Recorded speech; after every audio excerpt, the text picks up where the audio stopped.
Hello friends, तो हम करने वाले हैं 4th, 5th और 6th पार्ट अपने चैप्टर प्रोबेबिलिटी के एक्सरसाइज फर्स्ट का।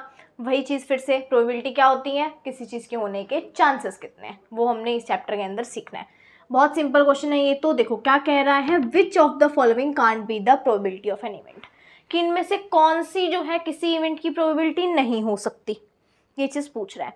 अब मैंने आपको एक चीज़ कंडीशन बोली थी कि जो भी प्रोबेबिलिटी होती है ना इवेंट की, वो अपने पास क्या होती है, 0 से बड़ी या इक्वल और 1 से छोटी या इक्वल। ये चीज़ आपको याद रखनी है, इसी पे क्वेश्चन सॉल्व हो जाएगा। ठीक है, देखें क्या है पहली चीज़। पहली है 2/3। अब 2/3 को आप डिवाइड करोगे वही पॉइंट में आएगा आंसर, और बिल्कुल आपका ठीक है कि 2/3 की प्रोबेबिलिटी हो सकती है किसी इवेंट की। फॉर एग्जाम्पल मैं आपको बोलूँ कि आपने एक जो है बकेट के अंदर आपने जो है 3 जो है आपने रख दिए मार्कर्स, ब्लू और रेड, 2 ब्लू 1 रेड। मैं बोलूँ ब्लू मार्कर की क्या प्रोबेबिलिटी है निकालने की, तो क्या हो जाएगी 2/3, फेवरेबल बाय में टोटल। यही फॉर्मूला होता है कि जितने फेवर में है कंडीशन के और जो फेवर में नहीं, मतलब कि टोटल जितने हैं, यही होता है फॉर्मूला। तो क्या हो जाएगी उसकी प्रोबेबिलिटी 2/3। ब्लू के फेवर में कितने हैं 2, टोटल कितने हैं 3, तो ये उसकी प्रोबेबिलिटी हो गई। एग्जाम्पल हो गया। ठीक है, ये चीज़ तो हो जाएगी।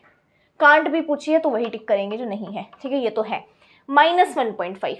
अब ये माइनस में आ गया, मतलब 0 से छोटा है, तो ऐसे तो पॉसिबल नहीं है। यह चीज़ यहाँ मैंने अभी लिखी है, 0 से छोटा नहीं हो सकता, मतलब माइनस में आंसर तो होगा ही नहीं, तो ये प्रोबेबिलिटी नहीं हो सकती, मतलब ये ठीक है। ठीक है, 15%, क्या कोई प्रोबेबिलिटी 15% हो सकती है? यस, बिल्कुल हो सकती है। अगली क्या है 0.7, 0 से बड़ी है 1 से छोटी है, बिल्कुल हो सकती है। ठीक है, तो ये है एक अपने पास 1.5 माइनस में, ये नहीं हो सकती। अगली चीज़ कि प्रोबेबिलिटी एक इवेंट की 0.05 है। What is the probability of not event? एक इवेंट की प्रोबेबिलिटी क्या है 0.05, कि मैंने चांसेस आपको बोले एक चीज़ के होने के इतने हैं। ठीक है, 0.05 प्रोबेबिलिटी एक चीज़ की दी गई है आपको। What is the probability of not E, कि इस इवेंट के ना होने की कितनी प्रोबेबिलिटी, कितनी संभावना है कि इवेंट नहीं होगा। ठीक है, मैंने आपको बोला मान लो कि आपके स्कूल में एक प्रोग्राम हो रहा है, ठीक है, एक फंक्शन हो रहा है, उसकी प्रोबेबिलिटी है इतनी, ना होने की उसकी कितनी होगी। एक चीज़ आपको मैंने अभी फिलअप जो आपका, अगर आपने ढंग से किया होगा तो आपको एक चीज़ बोली गई थी उसी में कि प्रोबेबिलिटी इवेंट के होने की प्लस में ना होने की क्या होती है 1। यही थी, क्या चीज़ बोली गई थी कि प्रोबेबिलिटी किसी इवेंट की प्लस में प्रोबेबिलिटी किसी इवेंट के ना होने की, ऐसे डिनोट करते हैं ना होने को, इन दोनों का सम क्या होता है 1 होता है। समझ गए? अब यहाँ क्या है, प्रोबेबिलिटी ऑफ इवेंट हमें दी गई है 0.05, ये हमें फाइंड आउट करनी है इक्वल टू 1 है। नहीं निकाल सकते, बहुत सिंपल, इससे सिंपल कुछ होता होगा? नहीं होता, बिल्कुल सिंपल है। क्या प्रोबेबिलिटी ऑफ नॉट इवेंट निकालने के लिए 1 - 0.05। ध्यान से, बड़े ध्यान से इसको माइनस करके देख लो।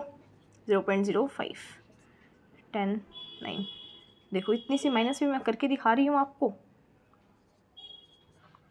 0.95, 0.95। ठीक है, देख लो 10, 5, ये 9 और 0.95। कई तो है ना, मतलब 10th में आने के बाद भी पॉइंट वाली माइनस जो है वो गलत कर देते हैं, होता है ऐसा कई बार, मान सकती हूँ, पर बहुत ध्यान से करा करो प्लीज़, ऐसी बेवकूफ़ी मत करना। इतना इजी क्वेश्चन भी गलत नहीं होना चाहिए। कि probability of event plus not event 1 के इक्वल है, इवेंट की दी गई है, नॉट की निकालनी है, तो इसको इधर ले जाओ 1 माइनस में कर देंगे, 0.95 आंसर आ गया। अगली चीज़ कि अगर मान लो ऐसा कोई क्वेश्चन आता है ना, छोटा सा क्वेश्चन है, इसको अच्छे से एक्सप्लेन करके लिखना। ठीक है, जैसे मतलब ये चीज़ लिखना कि probability of not event will be equal to 0.95। ठीक है, ये चीज़ पूरी की पूरी लिखना। आगे चलते हैं, क्या कहता है अगला कि bag contain lemon flavoured candies, एक बैग के अंदर लेमन फ्लेवर कैंडीज हैं। ठीक है, ओनली, मतलब किस, क्या कह रहा है कि बैग के अंदर सिर्फ लेमन फ्लेवर्ड कैंडीज है। कौन सी है? Lemon flavoured. अगला कहता है Malini takes out 1 candy, Malini एक कैंडी उससे निकालती है विदाउट लुकिंग इनटू बैग, बिना देखे। ठीक है, वो सोच रही है चलो ऐसे ही निकाल लेते हैं, कोई भी उसको सारी पसंद है, सारे कलर की वो सारे फ्लेवर पसंद है, तो वो ऐसे ही निकाल लेती है।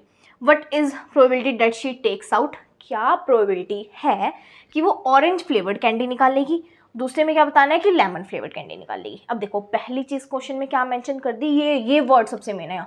ओनली, ओनली क्या मतलब सिर्फ, मैथ्स में क्या होता है, इतने देर वर्ड से फ़र्क पड़ता है। क्वेश्चन ध्यान से बार बार पढ़ो, नहीं आ रहा ना तो बार बार पढ़ो। क्या कि ब्लैक के अंदर क्या है, लेमन फ्लेवर्ड कैंडीज़ हैं ओनली, मतलब सिर्फ लेमन फ्लेवर्ड है। फिर ये पूछ रहा है कि ऑरेंज फ्लेवर्ड की कितनी पॉसिबिलिटी होगी, उसमें कितनी प्रोबेबिलिटी होगी। अब किसी बैग के अंदर है ही लेमन फ्लेवर्ड, तो क्या उससे ऑरेंज फ्लेवर निकल सकता है? नहीं निकल सकता ना, ऐसा तो होगा नहीं कि कोई मंत्र हो जाएगा, हाँ उसने विश किया कि भगवान प्लीज़ मेरे को ऑरेंज वाली दे दो तो वो ऑरेंज निकल आएगी उससे, ऐसा तो होगा नहीं, पॉसिबल ही नहीं है। वो क्या है कि इम्पॉसिबल इवेंट है। क्या है? इम्पॉसिबल इवेंट है। अब वो मत ले आना कि इम्पॉसिबल में भी आई एम पॉसिबल होता है तो ये पॉसिबल है, ये तो बेफालतू की चीज़ें मत बोलना। इम्पॉसिबल वो एक कोट है कि इम्पॉसिबल, आई एम पॉसिबल, मतलब जो चीज़ हम सोचते हैं ना नहीं हो सकती, वो भी हम कर सकते हैं। वो पॉजिटिव वे में लो, उसको नेगेटिव में मत लो कि ये चीज़ इम्पॉसिबल इवेंट भी पॉसिबल है। नहीं, ऐसा तो पॉसिबल नहीं है ना कि लेमन फ्लेवर्ड कैंडीज़ में से ऑरेंज फ्लेवर्ड कैंडी निकलेगी, नहीं है। तो क्या है ये? गलत। गलत क्यों लिख रही हूँ? प्रोबेबिलिटी निकालने क्या होगी, इसकी प्रोबेबिलिटी 0। ये क्या है, एक साथ में मेंशन कर दो कि इम्पॉसिबल इवेंट है। एग्जाम में ना अपनी जितना हो सके जितनी चीज़ें आप शो कर सको करो कि हाँ मेरे को आता है, तो क्या है, इम्पॉसिबल इवेंट है। फिर ये lemon flavoured candy, lemon flavoured candy की पॉसिबिलिटी क्या होगी, ये तो श्योर है, सर्टेन है कि हाँ लेमन फ्लेवर्ड ही निकलेगी, तो क्या हो जाएगी 1। और इसका आप लिख देना कि हाँ बिकॉज ये क्या है, एक सर्टेन इवेंट है। अब मान लो आपका 2 नंबर में ये क्वेश्चन आया, तो ये तो है नहीं कि 0 और 1 लिख दोगे सिर्फ, फिर सोचते हो मार्क्स कैसे कट गए। ये चीज़ साथ मेंशन कर दो ना, क्यों? क्योंकि ये इम्पॉसिबल इवेंट है, ये क्या है, पॉसिबल है, तो इसकी सर्टेन हो जाएगी। ठीक है, तो ये चीज़ आपको साथ में मेंशन करनी है, एक एक चीज़ लिखनी है कि हाँ ये ऐसे ऐसे होगी। एक एक स्टेप वाइज चलो, चाहे क्वेश्चन बहुत ईजी है, कई बार आप क्या करते हो छोटा सा उसका आंसर दे देते हो। क्या करेंगे, सिर्फ ये है तो 0 लिख दिया, ये है तो 1 लिख दिया, गलत हो जाएगा। क्यों? क्योंकि आपने सही से उसको एक्सप्लेन नहीं किया। 2 नंबर में कुछ तो करोगे, है ना। अगर MCQ है तो उसमें तो कोई प्रॉब्लम नहीं है, इसमें भी अच्छे से करना है ये चीज़। और लिखना लास्ट में कि प्रोबेबिलिटी ऑफ नॉट इवेंट वो क्या है, 0.95। आंसर ऐसे मेंशन किया करो, फिर अंडरलाइन कर दो आंसर को। ये चीज़ बहुत इंपॉर्टेंट होती है बोर्ड एग्जाम में स्पेशली, ठीक है। उसके नंबर बहुत सही मतलब मिल जाते हैं, इन्हीं चीज़ों पे नंबर आपके कटते हैं। अगर 90+ आ रहे हो ना, आपको सब आता है, तो वो 80+ पे पहुंच जाएंगे। ठीक है, इन चीज़ों को ध्यान रख लेना। ओके, चलते हैं हम